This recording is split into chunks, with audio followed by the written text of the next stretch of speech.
Hey there guys, welcome to Dino's Vault and welcome to my review of the Samsung Galaxy Tab A, the 8-inch model. I feel it's a pretty decent buy considering its price. I really have high hopes on it, which is why I ordered it. So let's see whether it lives up to my expectation. First, let's just go ahead and unbox this.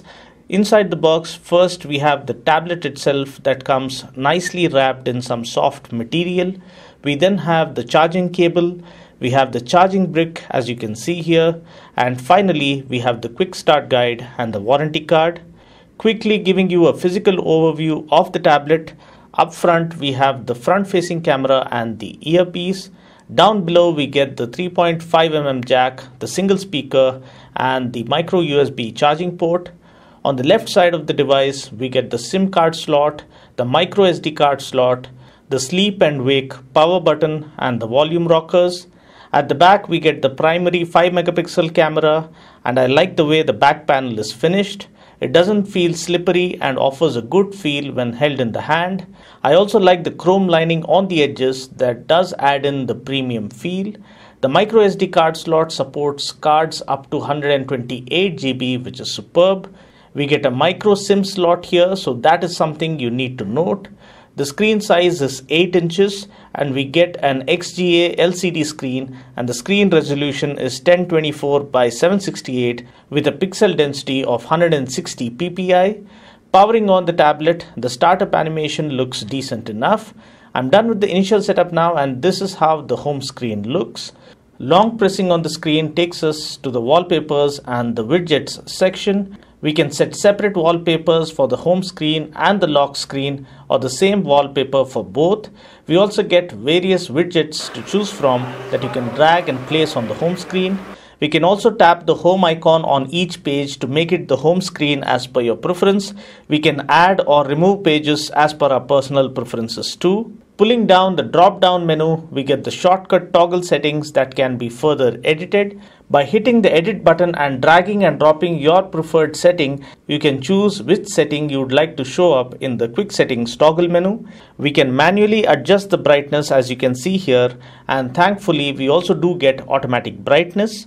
Getting into the settings section, we have something called a smart manager, which shows us the remaining battery percentage, the storage left, the RAM being used and the device security. As you can see here, we have nearly 8 GB free out of the 16 gigs of internal memory that is available on board, and around 1 GB free out of the 2 GB RAM that this device comes equipped with. The device now comes with Android 6.0.1 Marshmallow right out of the box, which is great. Powering the device is a quad-core processor clocked at 1.2 GHz. Also on board this device we get a 4200 mAh battery, and the battery optimization seems decent enough, but the charging time for the battery with the given charger seems a bit too sluggish. Now let's just quickly go ahead and do a camera test here. We get a 5-megapixel primary rear camera with autofocus, and the picture clarity is extremely decent for a tablet as you can see here in these sample pics taken. Looking at the camera options, we can choose to shoot with 5-megapixel with 4:3 aspect ratio or 3.8 megapixel with 16:9 aspect ratio. As far as video is concerned, we can shoot only 720p videos with the rear camera, which is slightly disappointing. We also get various effects to choose from like grayscale, sepia tone and negative. Looking at the various shooting modes, we have auto, panorama, continuous shot, beauty phase, sound and shot and sports mode. I personally found the beauty mode to provide the most vivid results among the options offered. Here are some photo samples as well as video samples shot indoor as well as outdoor.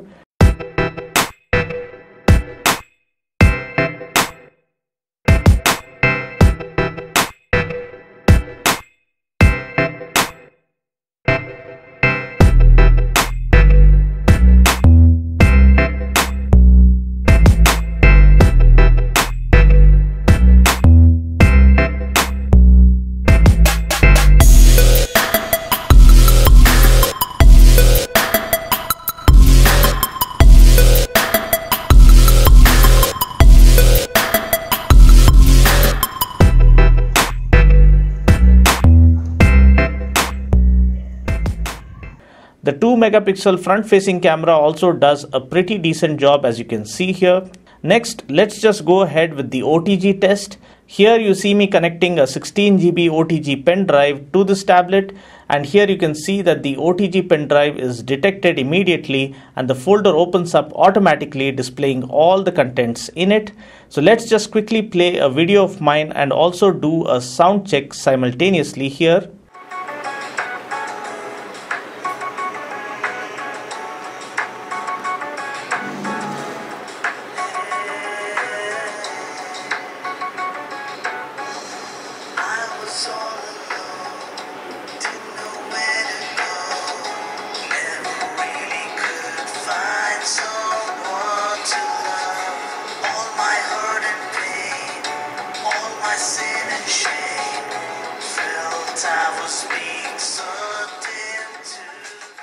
We only get a single speaker in this 8-inch tab A as opposed to the 9.7-inch tab A, which gets dual speakers, but trust me, the single speaker does do a decent job itself. Next, let's just go ahead and check its gaming performance. I am playing a game called Traffic Rider here, which comes with nice and precise controls as well as impressive graphics. So let's see how the game plays out on this device.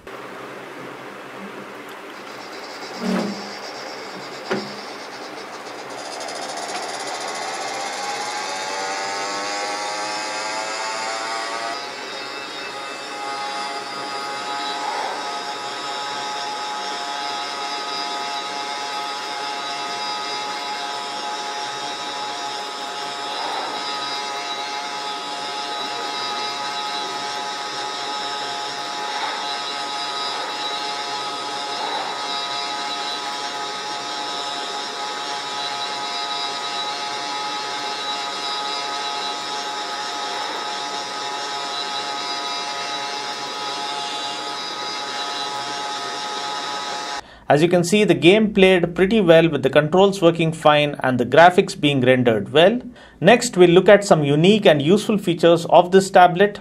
First, we have the split screen feature that can be enabled by long pressing the multitasking button, as you can see here. We can open one app on the left side and another app on the right side. You can watch videos or listen to music while browsing the net simultaneously. The active window is highlighted in blue, as you can see here in this video clip. You can minimize it to let it float on the screen and then activate it by simply tapping on it. Also, you can drag and drop images from one window to another, as you can see here.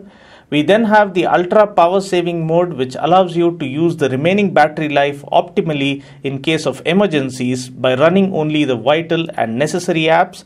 You can also edit and add a few other apps of your choice that you prefer to have in the ultra power saving mode.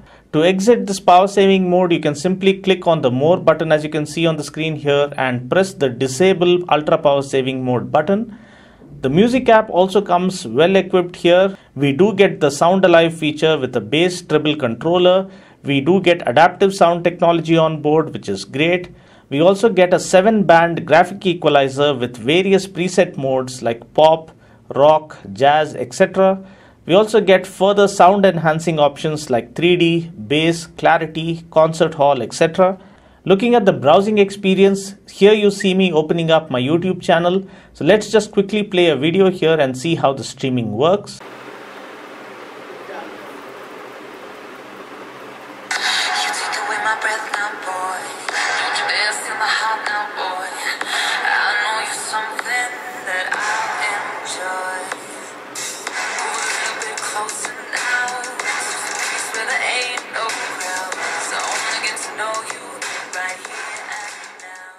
Honestly, the streaming works fine and the audio quality is surprisingly very good, but I really wish they had offered a full HD display.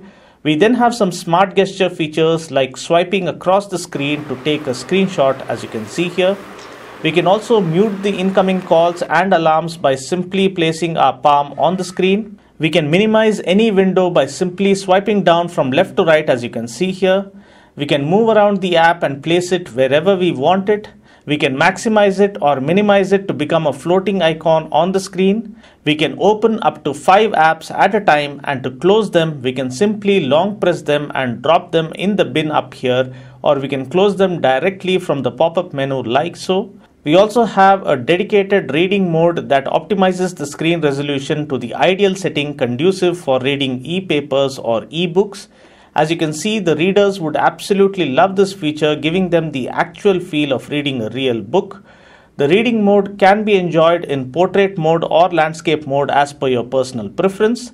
Finally, listing out some of its cons, I really wish it had a full HD display with a 16:10 aspect ratio that would be ideal for watching movies and full HD videos. The 4:3 aspect ratio might be good for reading books, magazines and for browsing, but it really fails badly when it comes to playing full HD videos. Secondly, I wish this tab came with dual speakers like the 9.7-inch model, because that would have offered a more engaging experience while playing games or watching videos. Thirdly, the battery charge time feels way too sluggish. Now I don't know whether something's wrong with my particular tablet, but the charging time is really disappointing because it's happening at a snail's pace. Overall, I feel it is a decent buy if you prefer reading books frequently and like to browse a lot on the net. The split screen feature really does help you multitask effortlessly and with consummate ease. If you prefer watching full HD movies for the most part, then this tablet would not be able to satisfy you. The Samsung Galaxy Tab A 8-inch model is currently available here in India for a best buy price of Rs 16,500. Well, that's pretty much it for now. I just hope you found this video useful. Until next time, this is Dino saying ciao. Take care, God bless and ride safe.